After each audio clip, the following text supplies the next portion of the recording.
এটা সম্পর্কে আমার ধারণা নেই যে এটা কি জিনিস।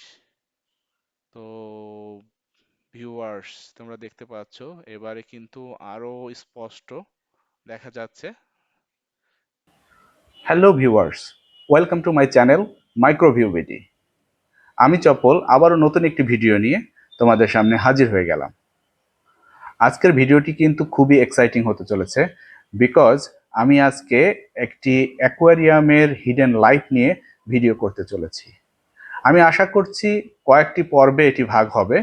আজকে এটার প্রথম পর্ব। তো প্রথম পর্বেই আমরা যেটা করব সেটা হচ্ছে অ্যাকোয়ারিয়ামের যে ফিল্টারেশন সিস্টেম আছে, এই ফিল্টারেশন সিস্টেমের যে ফিল্টার ফ্লক থাকে, এটার মধ্যে কি হিডেন লাইফ লুকিয়ে আছে সেটা আমরা এই মাইক্রোস্কোপের নিচে দেখব। তো তোমরা তো জানো যে একটা অ্যাকোয়ারিয়ামের ফিল্টার ফ্লক কিন্তু বিভিন্ন ধরনের ব্যাকটেরিয়ার প্যারাডাইস বলা চলে। তো আশা করছি আমরা অনেক অনেক ব্যাকটেরিয়া দেখতে পারবো এবং সাথে আরো বিভিন্ন ধরনের হিডেন লাইফ দেখতে পারবো এবং তাদের চলাচল এবং নড়াচড়া আমরা দেখতে পারবো। তো দেরি না করে চলো শুরু করা যাক। এটাই সেই অ্যাকোরিয়াম, যে অ্যাকোরিয়ামের কথা বলছিলাম। এই অ্যাকোরিয়ামের যে ফিল্টারেশন সিস্টেমটা আছে, সেই ফিল্টারেশন সিস্টেম থেকে এখন আমরা স্যাম্পল কালেক্ট করব। ভিউয়ার্স, এটাই সেই টপ ফিল্টার, যে টপ ফিল্টারের মধ্যে অ্যাকুয়ারিয়াম থেকে ফিল্টারেশনের যে পাম্প আছে সেটার মাধ্যমে পানি এসে পড়ছে এবং এখান থেকে ফিল্টার হয়ে আবারও অ্যাকুয়ারিয়ামে চলে যাচ্ছে। তো এই ফিল্টারের যে উপরের যে তুলার আবরণটা রয়েছে, এই আবরণ থেকেই আমরা স্যাম্পল কালেক্ট করব। তো আমরা স্যাম্পলটা কালেক্ট করি। ফিল্টার থেকে আমরা তুলার আবরণটা বের করে নিলাম এবং এটা স্কুইজ করে এটার মধ্যে থেকে আমরা পানিটা বের করে নিব। এটাই আমরা আসলে একটা স্যাম্পল হিসাবে ইউজ করব। তো একটা মগের মধ্যে আমরা প্রথমে স্কুইজ করে নিচ্ছি।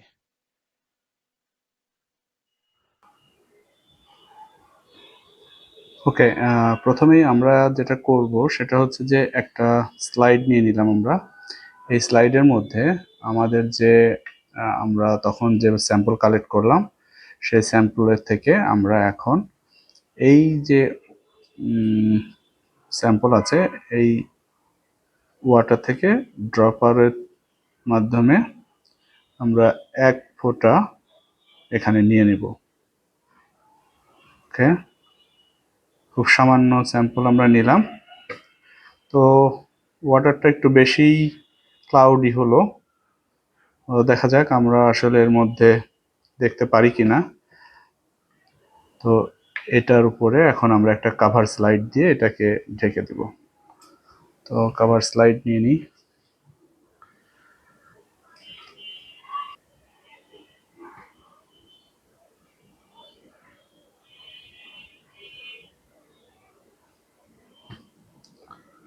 ওকে, তো আমাদের স্লাইড তৈরি হয়ে গেল। এখন এই স্লাইডটা আমরা এখন মাইক্রোস্কোপের নিচে দিয়ে দেখি যে আসলে আমরা কোনো কিছু দেখতে পারি কিনা। ওকে, লেটস গো। তো ভিউয়ার্স, তোমরা এখন দেখতে পাচ্ছ যে 50x জুম করা হয়েছে। তো 50x জুম করে আমি যে স্যাম্পলটি তৈরি করলাম, সেই স্যাম্পলের এটাতে আসলে আমরা শুধু ডাস্ট ছাড়া তেমন কিছু দেখতে পাচ্ছি না। তো আমরা এখন এটাকে আরেকটু জুম করব। আরেকটু জুম করে দেখি যে আসলে আমরা কোনো জীবন্ত কোনো ব্যাকটেরিয়া বা প্রোটোজোয়া এই টাইপের কোনো কিছু দেখতে পারি কিনা। ভিউয়ার্স, এখন আমরা যেটা করলাম সেটা হচ্ছে 100x জুম করেছি। নিচের অবজেক্টিভ লেন্সটা এখন আমরা 10x এবং উপরে 10x।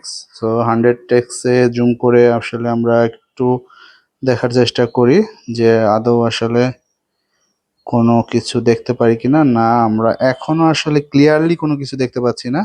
শুধু স্লাইমের যে ডাস্ট এর অংশগুলো রয়েছে সেগুলো ছাড়া তেমন কোনো বিশেষ কিছুই দেখতে পাচ্ছি না। তো এটাকে আমরা আরো বিবর্ধিত করি। আরো বিবর্ধিত যদি করি তাহলে আশা করছি যে আমরা নিশ্চয়ই কিছু দেখতে পারবো। তো নিচের অবজেক্টিভ লেন্সটা 45x এ করলাম আমরা এখন। এবার আমরা একটু অ্যাডজাস্ট করব। ওকে, রাইট। এখানে আমরা হ্যাঁ, এবার বেশ কিছুটা অ্যাডজাস্ট হয়েছে।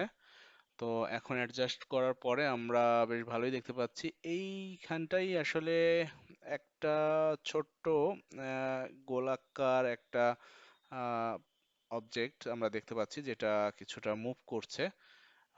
এটা কোনো এককোষী যে কোনো ধরনের জীব হতে পারে, এটা অ্যামিবা টাইপের কোনো একটা জীব হতে পারে, তবে আমি এটা আসলে শিওর হতে পারছি না, বিকজ অ্যামিবার মতো এটা খুব আগাচ্ছে না। তবে এখানে যে ডায়াটমস আমরা দেখতে পাচ্ছি, অসংখ্য ডায়াটমস, এটা এক ধরনের শৈবাল। এখানে ডিম্বাকৃতির যে ছোট ছোট শেপগুলা দেখা যাচ্ছে, এইগুলাই আসলে ডায়াটমস, এবং একটা অ্যাকুরিয়ামের পানিতে এটা খুবই স্বাভাবিক ডায়াটমস থাকা। তো এখানে ডায়াটমস কিন্তু বিভিন্ন শেপেরই হয়ে থাকে। কিছু রড শেপড হতে পারে, বা এখানে প্যারাবলিক হইতে পারে, এরকম হতে পারে। তো আমরা এখানে ডিম্বাকৃতিরই অনেক বেশি দেখতে পাচ্ছি। একটু খেয়াল করলে আমরা দেখতে পাচ্ছি। এবং এখানে কিন্তু অসংখ্য ডেব্রিস বা ডাস্ট রয়েছে। কারণ আমরা যখন স্যাম্পলটি কালেক্ট করেছি, সবাই, তোমরা নিশ্চয়ই দেখেছো যে এখানে অনেক হেইজি বা ক্লাউডি ওয়াটার ছিল এটা। তো যে কারণে এটার মধ্যে আসলে একটু স্লাইম রয়েই যাবে। এবং এটা ফিল্টারের যে পার্টিকেল গুলা রয়েছে, এখান থেকেও কিছু পার্টিকেল এখানে আসছে। আহ, সেই জায়গাগুলো এই যে এরকম একটু ক্লাউড ক্লাউড দেখা যাচ্ছে যে জায়গাগুলা, এগুলা। তো আমরা কিন্তু ব্যাকটেরিয়ার উপস্থিতি এখনো ভালো মতো বুঝতে পারছি না, হয়তো আরেকটু জুম করলে আমরা বুঝতে পারবো। তো এখন আমরা 650 জুম করেছি। এবারে কিন্তু ডায়াটমস গুলাও যেমন ক্লিয়ারলি দেখা যাচ্ছে। আহ, বিভিন্ন শেপের ডায়াটমস আমরা দেখছি এখানে, যেমন ডিম্বাকৃতির শেপগুলা রয়েছে, সাথে দুই একটা রড শেপড ডায়াটমসও দেখছি। এবং এইবার কিন্তু আমরা ভালো মতো একটু খেয়াল করলে দেখতে পাচ্ছি যে এখানে অসংখ্য ব্যাকটেরিয়া কিন্তু ব্যাকগ্রাউন্ডে দেখা যাচ্ছে। একটু খেয়াল করলেই দেখা যাবে যে ব্যাকগ্রাউন্ডে ব্যাকটেরিয়া কলোনি তৈরি করেছে, এবং ব্যাকটেরিয়ার নড়াচড়া একটু লক্ষ্য করলেই কিন্তু আমরা দেখতে পাচ্ছি। পুরা ব্যাকগ্রাউন্ড জুড়ে আসলে অসংখ্য অসংখ্য ব্যাকটেরিয়া এখানে নড়াচড়া করছে।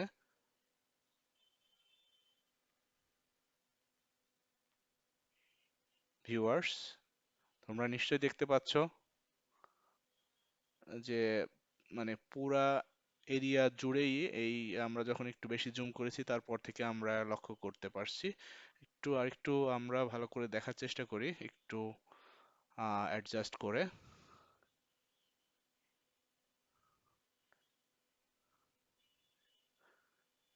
ডায়াটমস গুলো তো খুবই ভালোভাবে ভিজিবল হচ্ছে। সাথে ব্যাকটেরিয়া গুলাও আসলে অনেক বেশি ভিজিবল হচ্ছে।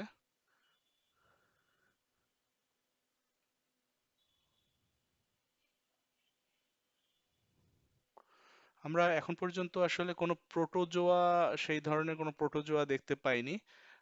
তো এটা আসলে আমাদের দুর্ভাগ্য বলা চলে যে এখন পর্যন্ত আমরা সেই ধরনের কোনো প্রোটোজোয়া এখনো দেখতে পেলাম না। এখানে বেশ কিছু প্ল্যান্ট বা অ্যালজির যে সমস্ত আম, আহ, ছেঁড়া অংশ, সেই ধরনের অংশগুলাও আমরা কিছু কিছু দেখতে পাচ্ছি। আহ, এই জায়গাগুলোতে একটা বড় সাইজের ডায়াটমস দেখতে পাচ্ছি মাঝখানটায়।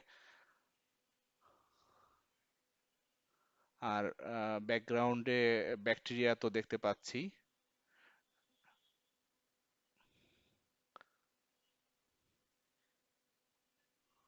সাধারণত প্রোটোজোয়া থাকলে এই স্লাইমের মধ্যেই আসলে নড়াচড়া করে দেখা যায়।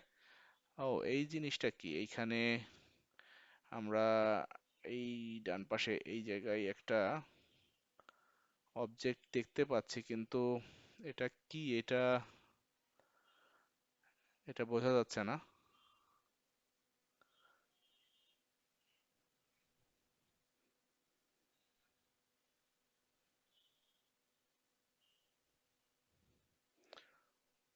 এটা এটা যতই আমরা চেষ্টা করি না কেন, এটা সম্পর্কে আমার ধারণা নেই যে এটা কি জিনিস।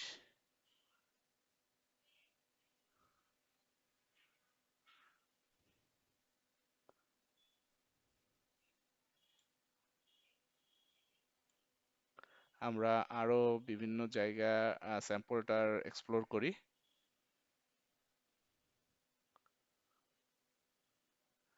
আচ্ছা, আমরা আরো একটু জুম করলাম। এবার দেখি আর একটু জুম করব এবং এটাকে একটু ডিজিটাল ক্যামেরার জুমটাও ইউজ করব এবার। আমরা ইউজ করে দেখি যে আরো ভালোভাবে আসলে ব্যাকটেরিয়াগুলো বোঝা যায় কিনা। তো ভিউয়ার্স, তোমরা দেখতে পাচ্ছ এবারে কিন্তু আরো স্পষ্ট দেখা যাচ্ছে ব্যাকটেরিয়াগুলা।